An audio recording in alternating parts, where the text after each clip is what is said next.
y'all are clearly really good at how your system works and how it flows for you and for your team. Then that carries over to the client experience. And then they have a fantastic experience. Then they're going to do what? You're going to be top of mind. They're going to refer their friends and family. So who manages that post-closing experience? Like, do y'all have a CRM that you use? Yes. Yeah, there is a CRM that we use. Really, that CRM is one that network funding funnels out to those clients for birthdays and, hey, it's been a year since you closed. Let's explore any opportunities. And that looks like it's coming from me, which is great. We do keep a database of all of our clients so that we can mail out to them. So we do send them a marketing piece, and we've been doing that for years. Yeah.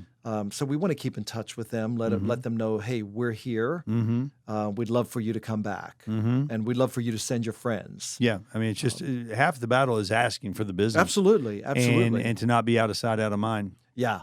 And social media gives us that opportunity. Yes. And to be honest with you, I mean, the social media part, we've only been ramping up in the last few months because business has been slower, right.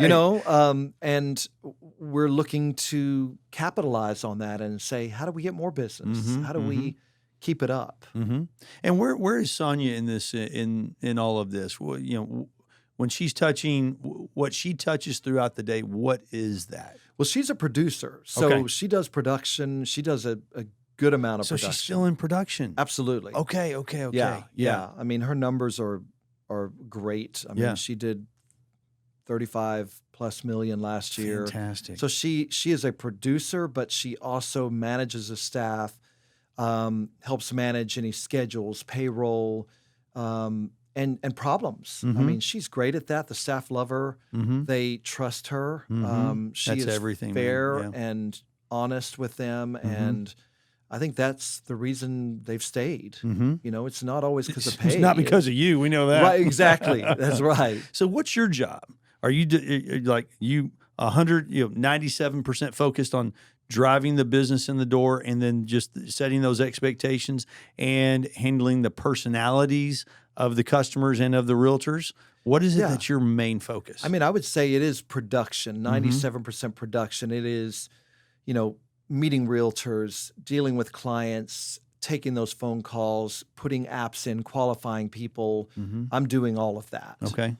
So I touch every deal that comes in. It's not like I'm funneling it to a team that takes the application. I take the application. Okay, you do. Yes. So you're still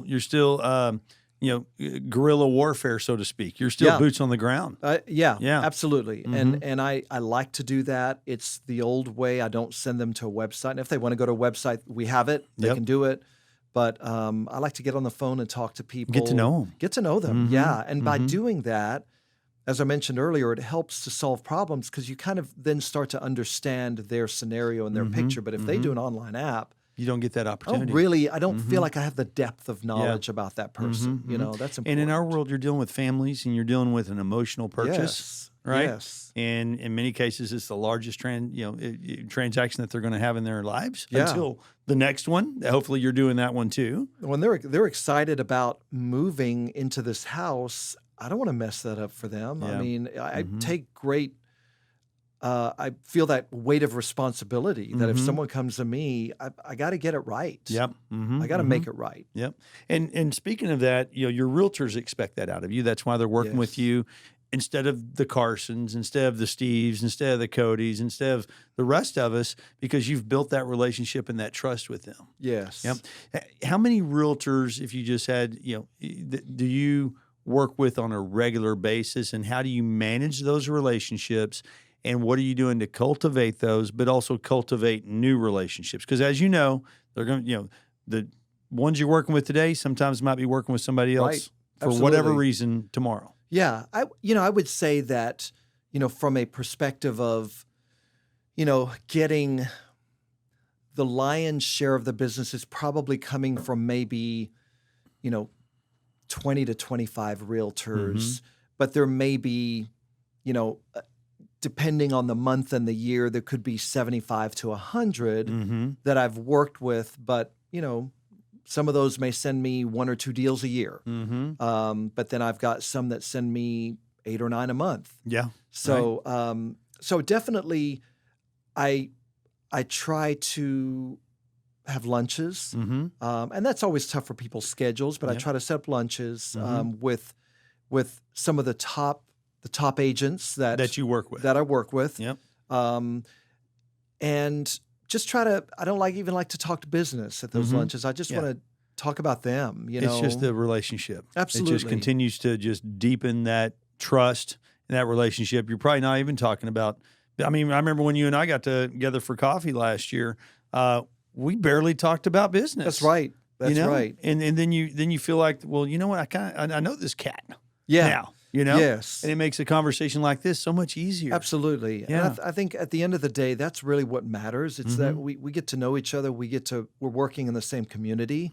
We love our city. We love the people here, and we're trying to make it a better place. And they, as we know, not just in Austin, and we're actually in one of the best markets in the country. We have been for many years, and I foresee for that to continue to be the case until further notice. But our realtors have struggled, over the last several months because of interest rates, because of price, whatever it might be. Right. How have you managed that in conversations with them to keep them?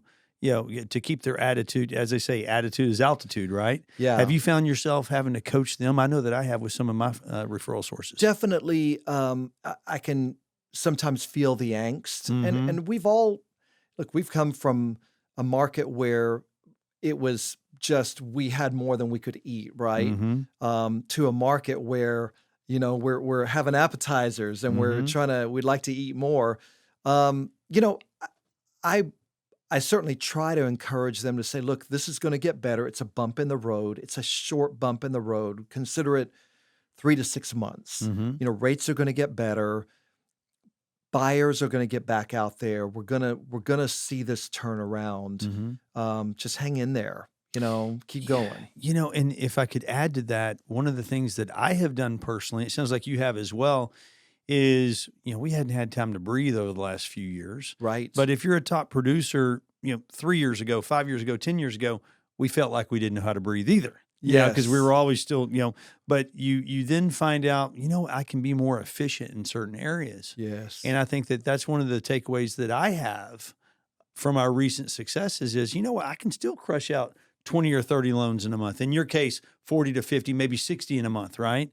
And you're like, I never would have thought I could have pulled that off. Yeah, absolutely.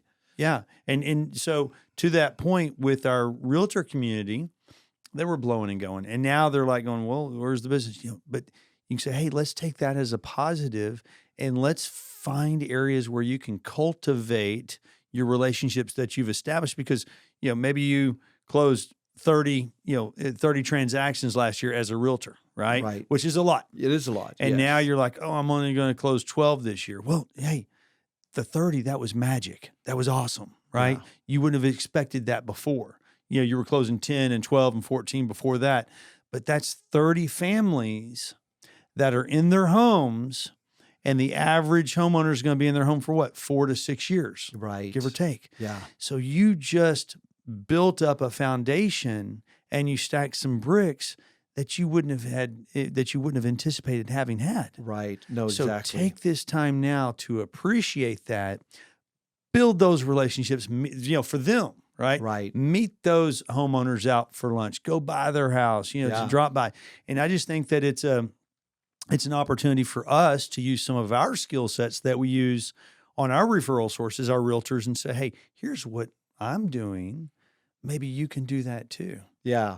It's funny, but it makes me think of a reel I saw on Instagram where it was a bunch of actors sitting around, and I think it was Tom Hanks that was saying, he said something like, I've learned to understand the phrase, this too shall pass. Yes. He said, you feel angry, you're bitter, things aren't going your way, you're not making any money, this too shall pass. You know what, Russ? I saw that.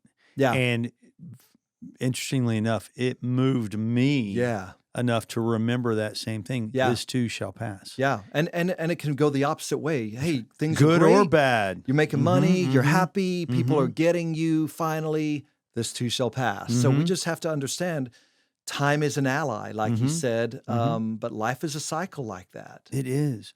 And I'm certain that it comes from your faith and your background and your family foundation that you have. Would you say the same thing is true with Sonia and her family? Yeah, I would definitely say that. I Yeah. mean, she comes from a family of faith that really taught her a strong work ethic, and her parents they encourage her. She's got a great family, and I tell her that all the time. I'm like, look, we're both blessed. We come from great families. Well, and you do, and that carries over into your work family. Yes, right? absolutely. And I think that it also carries over into coaching and mentoring.